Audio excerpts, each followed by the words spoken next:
5. We talk with Tom Crawford from the Crawford Podcasting Network and a regular on Fox 47's Press Pass. Good morning, Tom. It was a Michigan game that was a little lackluster. We kind of got bored in the press box, but the Wolverines hung on and won it. Yeah, hanging on has been the formula. This is not a second-half team, Fat Hayes. That is for sure.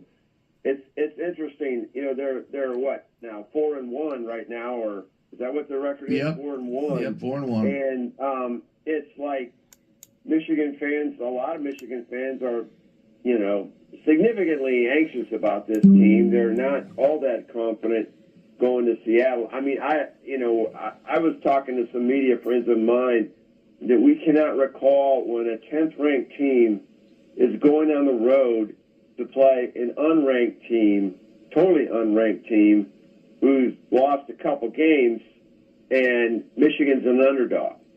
And I think it's the optics and Michigan's struggling offense that has Vegas perceives that, you know, people are going to think, you know, Washington has a better chance of winning the game as opposed to the Wolverines. No question about it, and boy, that's an awful feeling to have when you really don't trust your team, and like you said, going on the road being an underdog, and it all has to do with the quarterback position, the most important person on the team, and Alex Orji, did improve from his first start to his second start, but not enough. You know, it's like watching the Lions game last night. And, you had a situation where they drove the ball, 92 yards, a quarterback who threw every pass he threw and never hit the ground, in Jared Goff.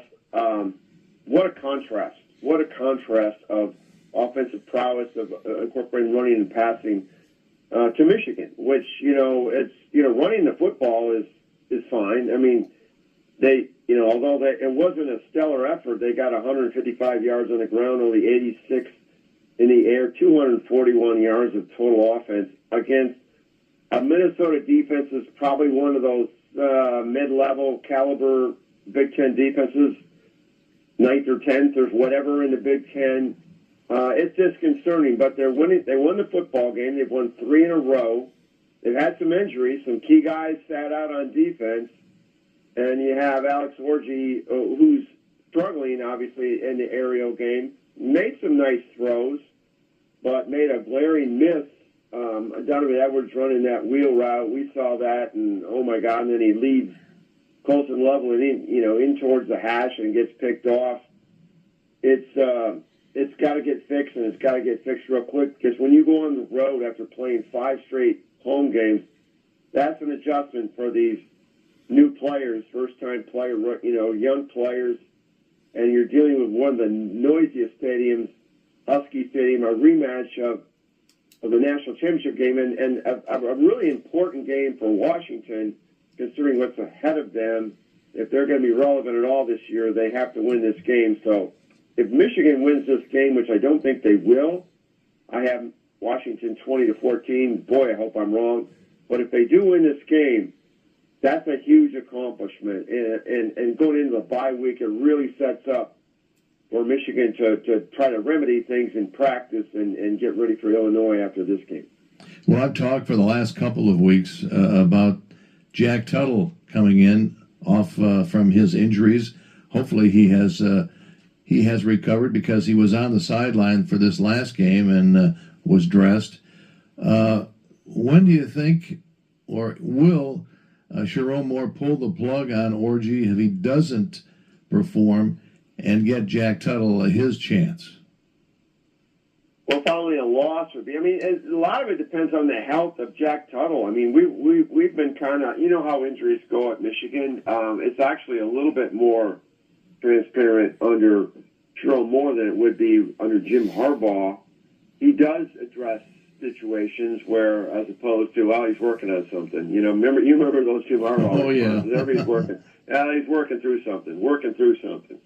And so I think it would have to be, Alex would have to go backwards dramatically. But I think it's got to be what comes into play. It's got to be the health of Tuttle.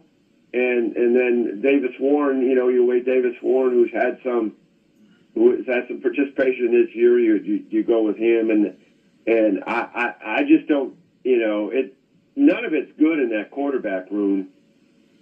And that's going to be a main. You look at all these teams. You look at that 12-team schedule, Pat.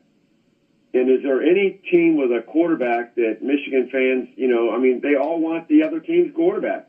It seems like, Max Prosper of Minnesota, man, he threw for 258. He threw some big routes that, he's throwing a laser. Wow, that'd be nice. You start thinking about those things. But it is what it is. Michigan has to deal with it and hopefully remedy it before 2025. But there's still a great opportunity for this team. It's a good team, but it's a long way from great.